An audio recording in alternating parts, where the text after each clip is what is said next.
Hello, I'm Dylan. And I'm Keon. And this is Zenith, that podcast where we're underrunning so badly we screw up the entire pacing of the episode, because this week we watched Mission to Destiny. Written by Terry Nation, but probably more like written by Chris Boucher.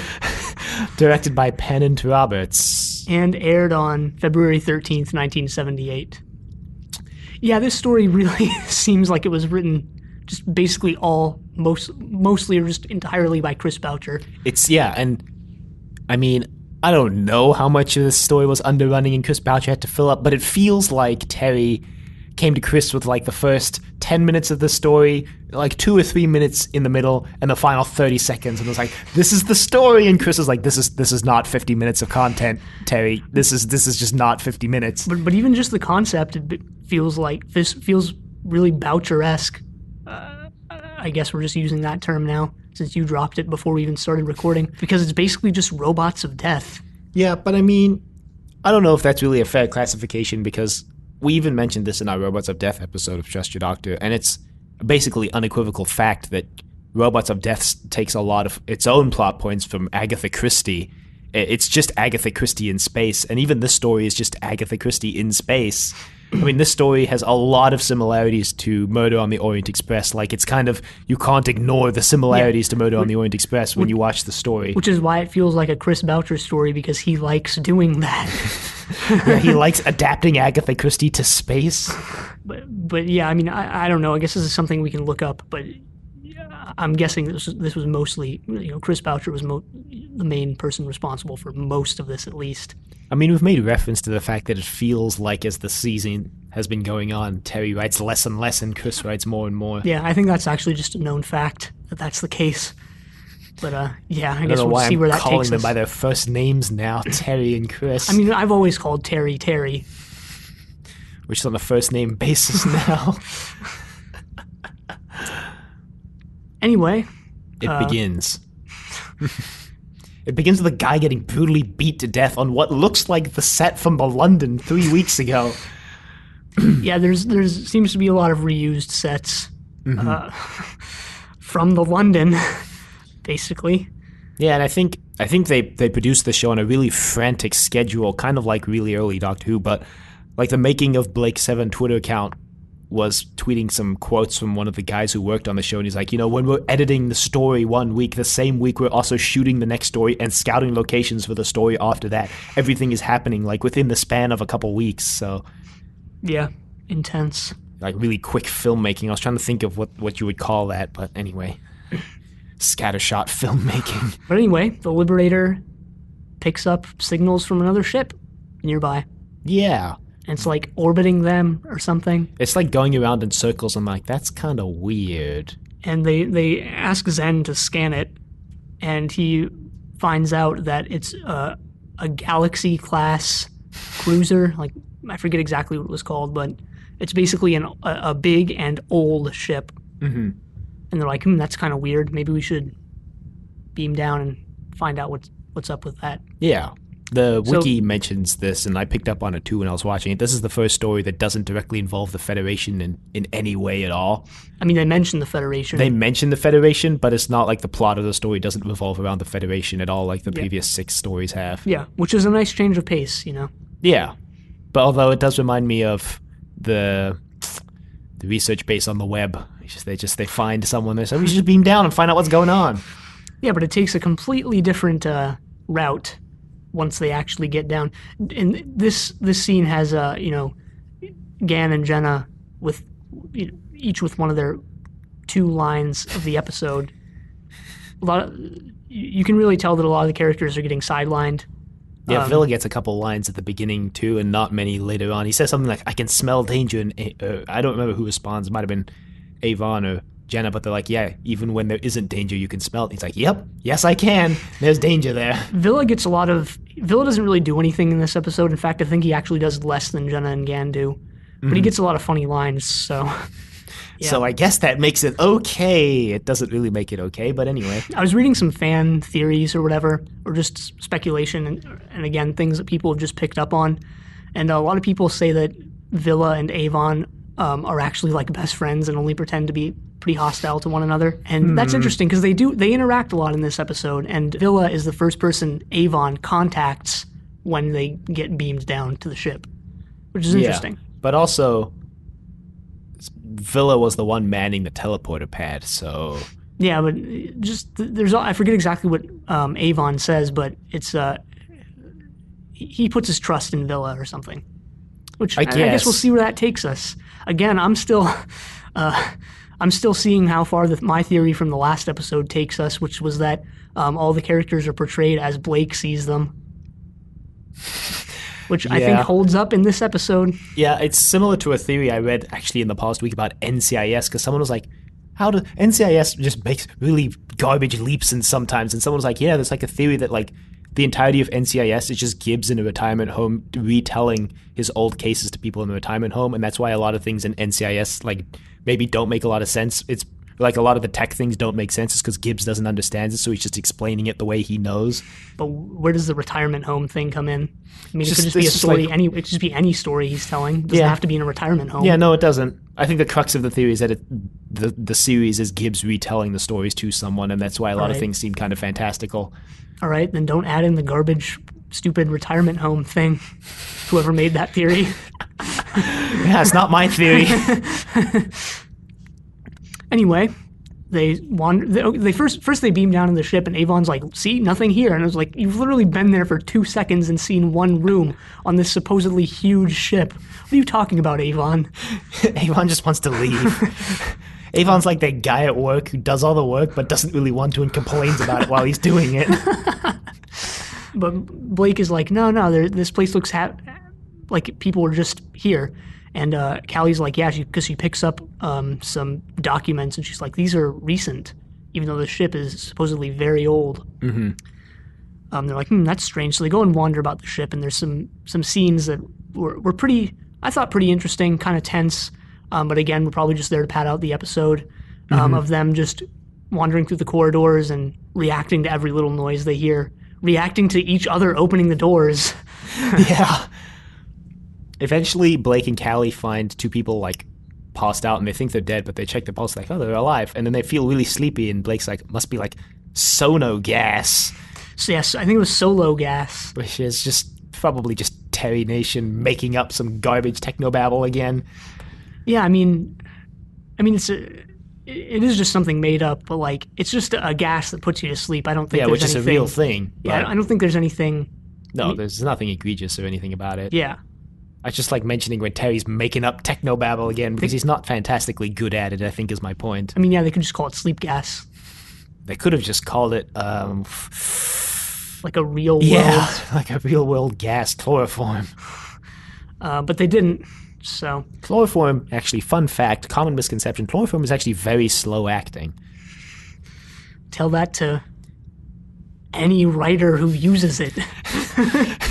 Not that I would have personal experience or anything anyway. So that, yeah. They meet up with Avon, and he's like, yeah, I found 4 other people who got knocked out. Yeah, it's solo gas. And Blake's like, yeah, I figured that out already, Avon. I'm looking for the ventilation controls. And Avon's like, oh, right this way, Blake. Yeah. So they make it to the control panel, and Avon explains how garbage the setup of it is, but basically someone's wired the system to disperse this gas throughout the ship and knock everyone out. And this was my award for this episode, because we're giving awards now. So I gave the award for best jerry rigging to sticking the tubing into the primary feed. Yeah, so we changed the awards format from last week. We decided explain this. We would each come up with an award, but we wouldn't tell the other person what award we're going to give until it comes up in the episode. So I didn't know. Yeah, it's a pretty good award. Mine's coming a lot later in this story and is equally as inconsequential and silly, so I think you're going to like my award. It's a good one, I think. Oh, God. I came up with a couple because I wasn't sure what I wanted to go with, but I know which one I'm going with. Anyway, Avon reveals that the system was set up to disperse the gas, and then but the gas will eventually run out. So eventually everyone will just wake up, and Blake's like, well, what's the point in that? And Avon's like, don't ask me, Blake. I just found it too.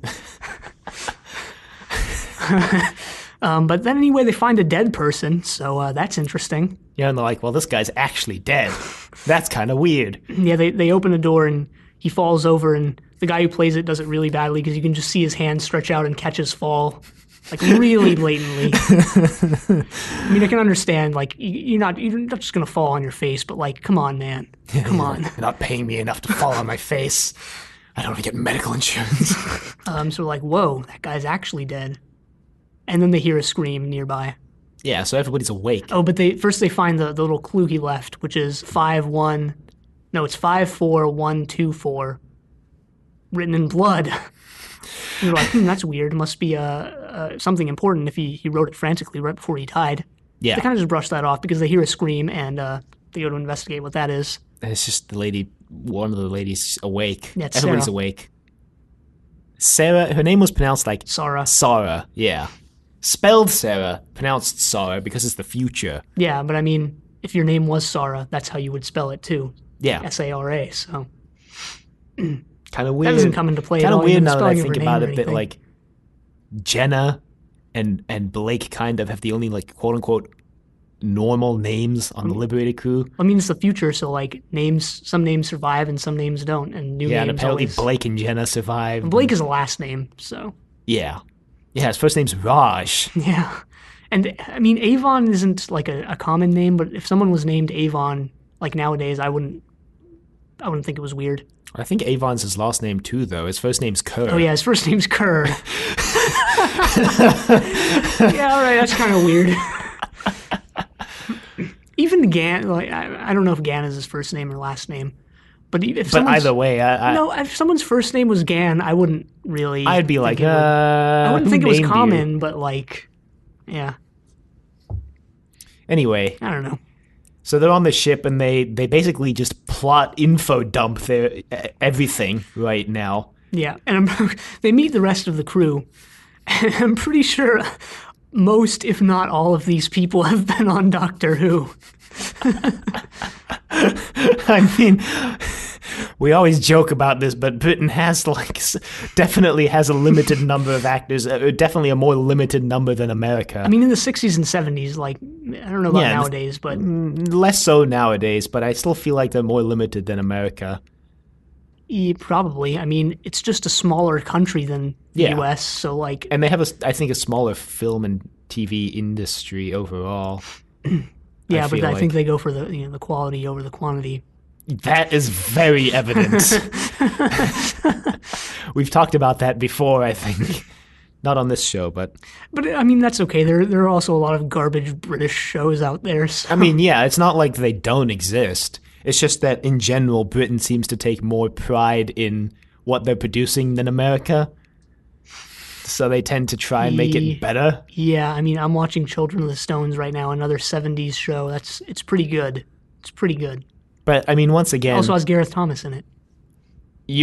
people are only going to recommend to you good shows, right? So you got recommended Yeah, I mean, Children of the Stone. yeah, I mean, no, but people will recommend what they think is good. Doesn't mean you'll necessarily think it's good. You might think it sucks.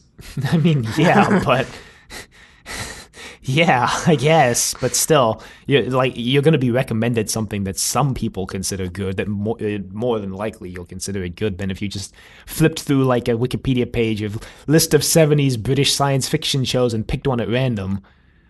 Yeah, I mean, like I said, there's plenty of garbage out there.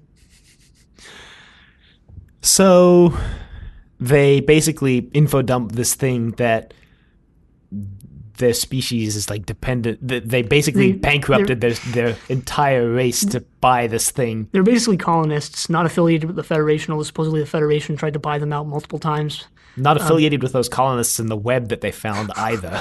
So they started this agricultural society on this planet, and but eventually all their crops got overrun with a fungus that they needed a special tool to get rid of. So they went on this voyage, which is this voyage that they're on, to bring back this tool. I forget what it's called, but it's like it started with an N. And now they're on their return. They're making their return to bring it back and eliminate the fungus. Yeah. And they think that Dalton or someone, I forget his name, who isn't there, because Blake makes this comment like everyone on the ship is assembled, and they're like, no, Dalton isn't here. Yeah, so they think Dalton is involved in this plot to put them all to sleep somehow because he's missing. Yeah, but then they check on the thing that they need to destroy the fungus, and it's still there, and the captain says that it would have made sense if Dalton, because one of the escape pods is also missing, so he said it would have made sense if Dalton had used the escape pod and just made his way off with this, because apparently it's really expensive and can be sold for a super high price to the highest bidder or whatever. Yeah, he said but it's still there, so. The captain says something like, we bankrupted our entire economy and we're basically betting against our entire future to pay for this. Yeah. And then I don't remember the exact reason why they need to get it to Destiny quicker, but they do. Because their people are dying. So. But yeah, I forget the exact reason also why the voyage is going to take a lot longer than they planned. Because their ship is garbage and old, I guess. Yeah, but I mean, I don't know. They didn't mention like, wow, it's going to take a lot longer than we thought. But then it's honestly really an excuse for this to be in the Avon episode. I mean, I guess also indicates that it was written a lot more by Chris Boucher because Avon is basically the main character of this episode. Because right now Blake offers to take the thing to the planet in 4 days on the Liberator. Mm-hmm. And they take a vote because half the people don't trust Blake, Avon, and Callie, which I guess makes sense since there's this obvious plot going on and they're newcomers. And then Callie's just like, we'll stay as hostages. And Avon's like, really, yeah. Callie? Really? Yeah, we'll do that. And Callie's like, don't worry, Blake will come back. But she says that telepathically. And Avon's like, he better. You're leveraging our lives against him. But yeah, the captain is totally on board with Blake just taking this thing. And, Blake doesn't pretend about it at all. He's just like, well, you could trust me, or you could just trust your fate to like having a 500-day long voyage and dooming your people. And they're like, yeah, all right, I guess you can take it. I don't know why Avon is also so uncertain that Blake will come back for him, considering it was like 2 weeks ago or maybe it was even last week actually, when Blake just basically took the Liberator up against the Federation just to go back and rescue Callie, someone who had been on the ship for 2 weeks. But yeah, Blake takes the thing and immediately sells it to fund his crusade against the Federation. No, he doesn't need to, though. They have that room full of gold that they haven't mentioned since they found it, remember? Yeah, I was thinking about this. They could have just mentioned how they have a massive treasure trove. And like, we don't need your thing. We probably have 20 times as much as this thing is worth. But no, he takes it and they set a course. There's a extremely dangerous storm area that they need to get through. Area 9, intensity 27, and Jenna's like, we've only been through intensity 8 before this, and I'm like, wait, what? Because they get to the storm, and the storm doesn't seem like that bad, and I'm like, so wait a minute, what was it 8? I mean, I'm pretty sure the scenes with them going to the planet and then coming back were, I mean, they were cool, and they did eventually at the end play into what's going on the ship itself. But, I mean, they were just kind of also padding. But at least they could throw in, a couple lines for Jenna and Gan, right? And Villa. It also made me realize, really weirdly, they have like a lounge area on the bridge of the ship, like a little circular couch that I never really thought about. I mean, it's been there. It's been there since, like, episode 2. It's been there since they got the ship, but I've never really thought about how weird it was that they just have like a lounge in the middle of the bridge where they have all these control Looks panels. Like a pretty comfortable bridge area, so why not? I guess. The computer screens in this story are also just zoomed in visuals of like analog control panels again, which, what are you gonna do when you've got no budget? I mean, they made the ship, I don't know if the ship that they're on actually had a name, the Galaxy class cruiser or whatever, but if it does, I can't remember it. We can check. The Ortega. Oh, yes, the Ortega. They did some cool things there. They lit up each hallway in a different color, so I guess that was the only cool thing. There wasn't really anything else special about it, but that was it. Yeah. Callie, so Avon is fixing the ship's computer because it's been sabotaged, and he's using, once again, his long pointy stick of fixing things, which, as long as you know how to use the long pointy stick, you really wonder why you keep Avon around. Yeah, also seems like the most likely to mutiny. Yeah, if I was Blake, I'd be looking for a replacement for Avon ASAP. I'd just get one of those, never mind. I would just kill Avon to assert my dominance over the rest of the crew. You betrayed me, I'm going to kill you. And so they need some parts, so Callie's like, well, I'll go look for it. You just stay here, Sarah. Stay here with Avon. And so Callie goes... And this was the point where I realized what the clue was and completely just guessed correctly who the killer was. Yeah, I wasn't really paying attention to the first half of the episode. I'm not going to lie. I was a little bit distracted. They don't actually know that there's a killer yet, so that's a spoiler, but they find out pretty soon, a couple minutes. So Callie goes off to get the things, and she sees what's-his-face, Mandrian. Yeah, Mandrian. Messing around with Sarah's stuff. Well, he's like in the room with this other guy. The other guy's, I don't know what the other guy was doing. No, he's actually just by himself. He's just looking in a bag, and he finds... Okay, I think that scene happened earlier then, because when Callie leaves the bridge, she goes straight to meet Mandrian and the other guy, because she asks where the storage room is, and that's when Mandrian follows her. That happens right after she leaves the bridge. She leaves Sarah on the bridge. No, Mandrian was the guy in green, the guy with the beard. Yeah, Mandrian was the guy who died. No, okay, so Mandrian was the guy in green. Yeah, so she sees Mandrian messing around with Sarah's bag as she goes to meet with the other two guys, Sondheim and the other dude. Clearly, I didn't know any of the names, so I'm not even going to comment. Yeah, Mandrian was the guy in green, Sondheim was the guy in red, there was a guy in beige. There were two guys in red. There were for sure two guys in red. The Sondheim was the non-bald guy in red. I don't know who the other guy in red was.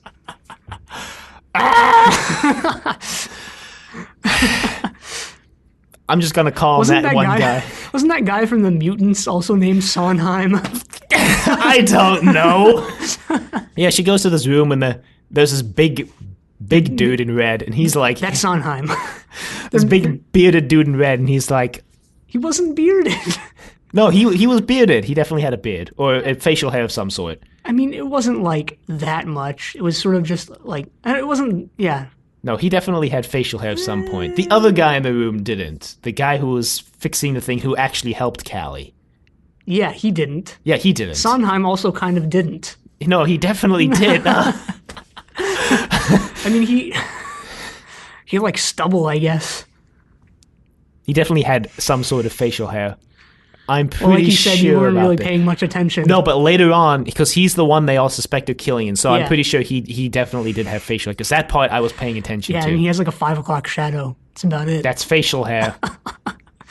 Anyway, they're performing some scientific experiments, and the Sondheim's like, yeah, I'm pretty suspicious of you, Callie, so I'm not going to go help. And the other dude goes and helps Callie. Yeah, and then This is when they find bearded Dalton red dead. dude follows Callie. I'm just gonna call him bearded red dude. Bearded. I'm just gonna call him bearded red dude. I'm just going to call him Sondheim because I knew his name. Bearded red dude follows Callie, and they find Dalton's dead body in Shoved the on top storage of a room. locker. Yeah, like really poorly hidden too. They're like, whoa, now we have a murder on our hands. Yeah, so they convene in like the mess hall, I guess. And We didn't mention that why this is called Mission to Destiny is because their planet is called Destiny. Yeah, I still think it's a pretty bad name for an episode, but anyway.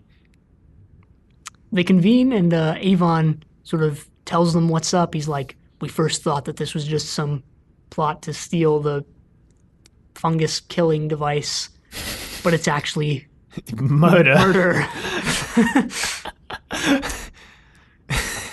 The plot twist is murder. So they're like, wow, so who could it be? And Avon's like, I don't know. Do I look like I know? There's a funny scene a little bit later, and I'm bringing it up now because I'm going to forget if I don't, where Avon and Callie are telling each other who they think is suspicious, and they basically name everyone on the ship. They're like, so I think this person are suspicious. And it's basically just everyone there. Callie's like, yeah, I think they're all suspicious too. So Avon's like, great, better hope Blake comes back pretty soon. Meanwhile, Blake and the rest of them are trying to get through the storm area. And apparently the shields can just barely take the intensity of the storm, but... Yeah, because apparently it takes more power to travel at higher speed, and they're traveling at standard by 6, so they have to use auxiliary power to power the shields. They're running out of auxiliary power, so Zen's like, you can either power the thrusters or the shields, but not both in 1 minute. You got to make a decision. And Blake's like, just power through. We got to make it. Just doom himself, doom destiny, and never come back for Avon and Callie. They just smash into an asteroid and just get disintegrated. It wasn't the Federation that took Blake and his crew down. It was just a random asteroid. Anyway, Callie brings up how she found Mandrian messing around with Sarah's bag, stuff. and she actually took the little device out of the bag, and she's like, "What do you suppose this is?" But Avon doesn't get a chance to answer because someone else has died, and it's Mandrian. Yeah, Mandrian dies. We see this scene of Mandrian going into a room, and you see a close-up on his face, and he's like, "So the murderer was you." Well, actually, he says, "I knew you would be here," but close enough. And he gets shot, and you actually... Doesn't he get stabbed? Stabbed, whatever. Come on! No, actually, he gets shot. They think he's stabbed, but he gets shot because there's that... Are you sure? Yeah, because there's that, pipe thing that's just also shot. But that wasn't shot. Avon says he had to use a plasma cutter to cut through that pipe. Oh, I don't know. Well, the actual killer uses guns, and Sondheim is the one with the knife. So, Big red dude.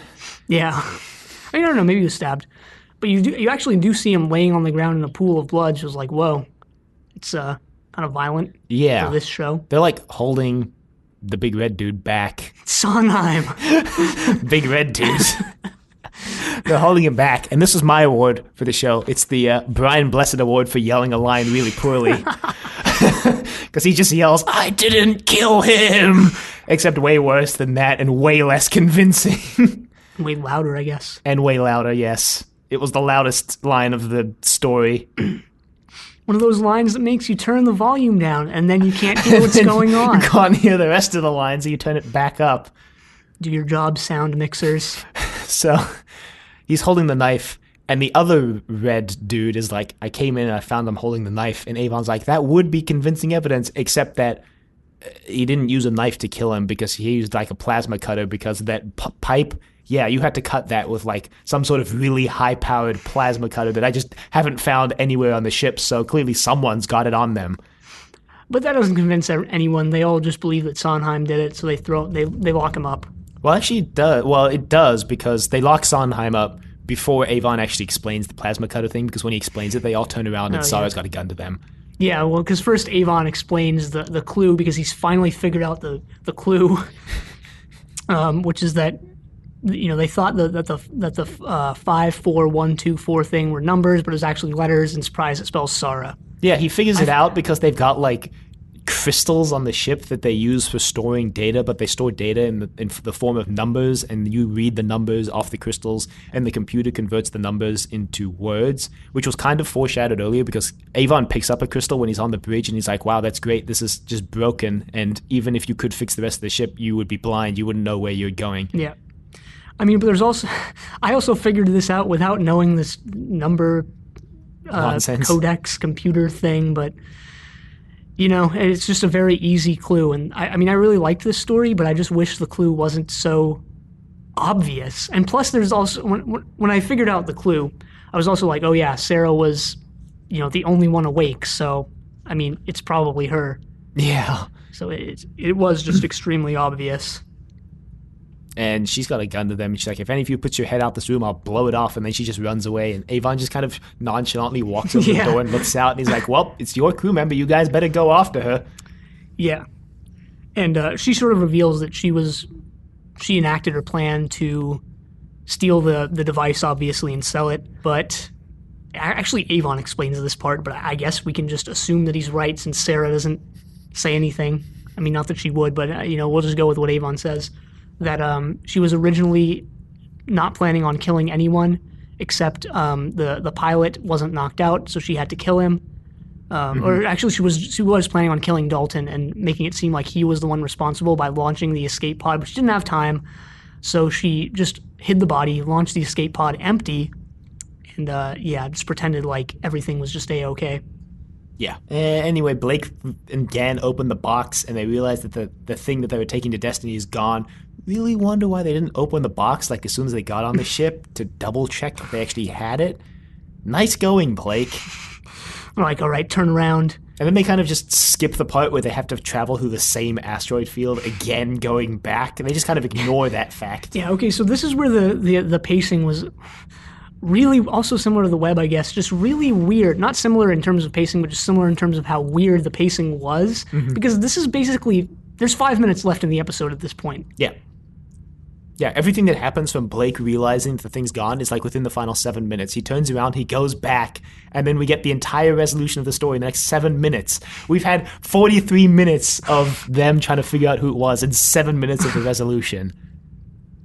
Which I think might be, I mean, we compared this to Robots of Death, obviously, but I think Robots of Death was 4 episodes, and they sort of revealed the who it was, like maybe in the 3rd episode, end of the 3rd one, I think, possibly. I think so. They kept showing his feet throughout the entire thing. I remember that.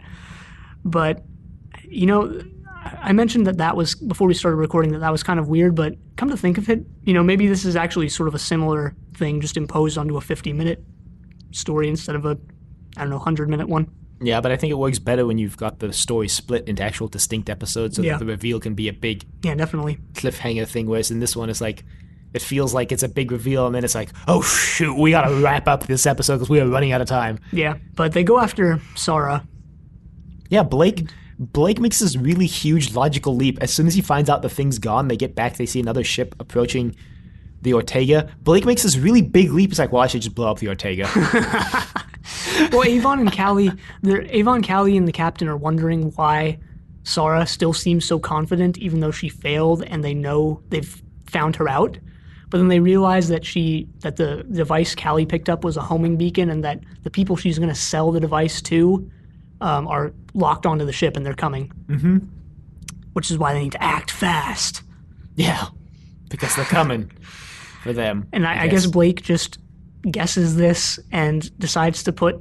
He beams down and decides to put charges on the entrance of the Ortega that'll just blow both of the ships up when anyone tries to enter the Ortega, because they get bracelets on everyone and they beam everyone up. Except for Sarah throws it. Yeah, she throws it off at the last minute, which results in her death, because as soon as the smugglers try and board the ship, they both just die. Get obliterated.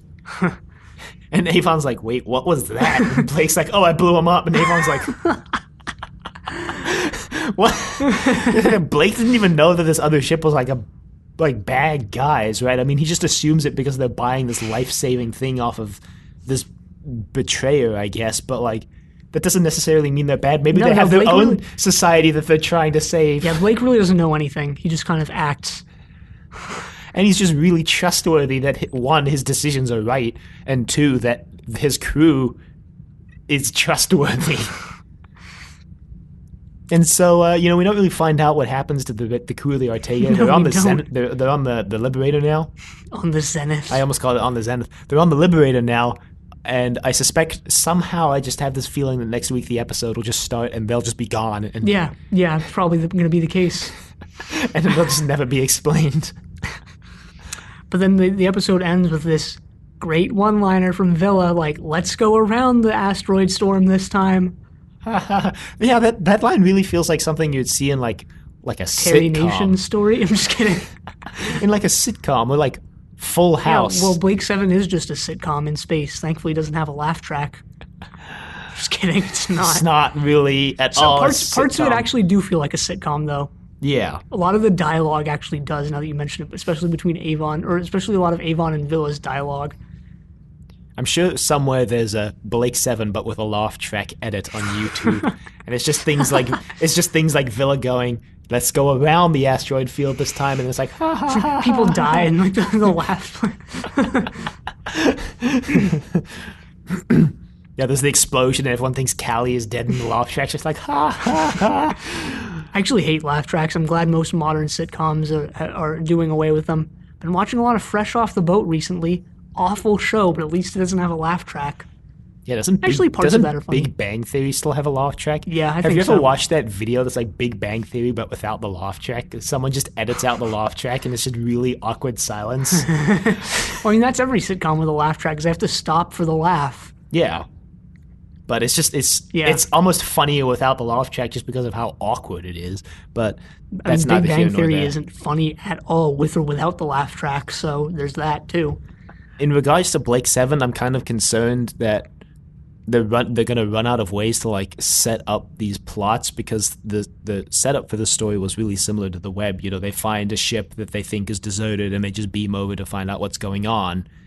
You mean I don't know, episode 3, whatever it was called, or 4, I mean. Yeah. Not the web. It was the one before the web, Time Squad. Yeah, Time Squad. Yeah, Time Squad, sorry. Thank you. Where they just find a ship and they just beam over, and it's... I mean, a ship or a planet is kind of what they did on the web as well. Yeah, they find a planet, or they find a distress signal, and they But I mean, what else beam is... over. I mean, it wasn't really a distress signal here. It was sort of just... No. It was pretty similar. But, I mean, I thought this was still kept it interesting because it was basically completely different than any of the previous episodes. You know, they're not dealing with the Federation. Mm-hmm. They're not dealing with, well, whatever was set up in the web, like genetic experiments or whatever. It's a murder mystery, sort of, which was interesting. So I do think this was... I think this was one of the better episodes. This is actually... Maybe this is because this is the first episode that I'm not rewatching, so this is the first thing that's actually new to me, and I guess everything from here on out will be also new. So maybe that's why I just liked it a bit more. But I do think it was still a pretty strong episode. The main downfall, I think, is just how easy the clue was, because you can basically... I figured it out, like, slightly before halfway through the episode, I think. I don't know, I'm just concerned that they're going to run that premise into the ground. I mean, there is only so many ways that you can start a story, I guess, on this show. There's only so many ways that you can get Blake and his crew to the location. But I feel like that they might start overusing we just stumbled upon this thing and that's what we're going to do this week. And it's going to maybe start getting a little samey. I mean, I don't know. I'm just predicting. I mean, yeah, like you said, I mean, there's only so many situations there's only so many ways you can get them into situations off the Liberator.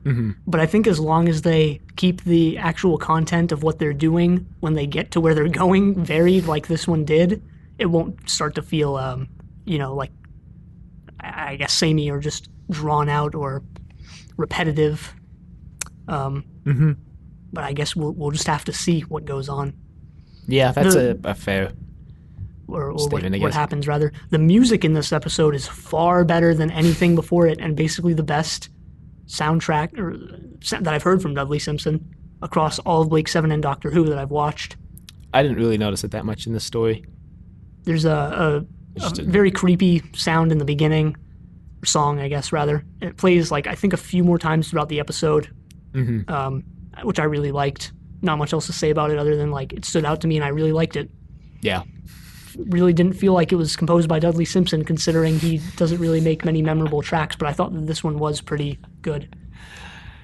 Yeah, in regards to sets, I definitely think the bridge of the Ortega was the bridge of the London, shot from nearly the same angle. It looks super similar, so that's just... It probably is. They definitely used the same corridor over and over in the story, but lit it in different colors so it looked like a different part of the ship. Yeah, they definitely did. It's definitely the same corridor. The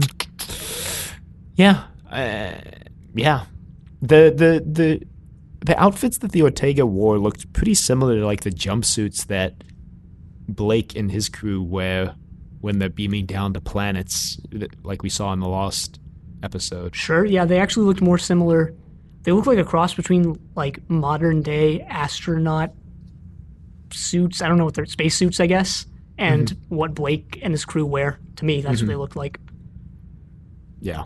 So, whatever that means. Running out of distinct costume designs already. Yikes. Well, I mean, it's also... It's that, but it's also, like, wanna paint a uniform, like, galaxy or universe/world. Yeah, but I mean, the thing is, like, first off, where did Blake and his crew even get those jumpsuits from, number one? And number two, if they got them from on the Liberator or even anywhere in the Federation, there isn't really a reason why it should look similar to the people on the ship, because, like the people on the ship said, they don't want to join the Federation, they have no interest in the Federation, they're not part of the Federation, they've been isolated for, hundreds of thousands of years. Ideally, their costumes would actually look more different than Blake and his crew in the Federation, but Yeah, I mean, I guess. Yeah, but yeah, I'm not too concerned about. You're not too concerned about the anthropology of this universe? No. Anyway, you can email us at thedoctor@decadentvegetable.com. Questions, comments, concerns, angry rants, love letters, your thoughts on... What was the name of the story? Mission to Destiny. It's so bad I forgot it halfway through the episode. I didn't think it was bad. I thought it was one of the stronger episodes. It reminds of the me of 7. Edge of Destruction as a name. Mission to Destiny. The name. Yeah, like, just I didn't the think name. the name. I mean, the name wasn't that good, but I also didn't think it was that bad. I think the story was pretty strong. No, I'm not talking about the story being bad. I think the story is pretty good too. I just think the name was bad. I mean, the name wasn't great. Anyway, you can find us on YouTube at decadentvegetable.com. You can find us on Apple Podcasts and Google Play at Zenith, the Blake 7 Podcasts. Just search for Blake 7 and it pops up. Confirmed myself. Because we're one of the few Blake 7 podcasts out there. Anyway, you can check us out on Facebook at Trust Your Doctor. Like us on Facebook. Also check us on Twitter at TYD Podcast and follow us on Twitter. And next time we're watching Duel. But until then, the end.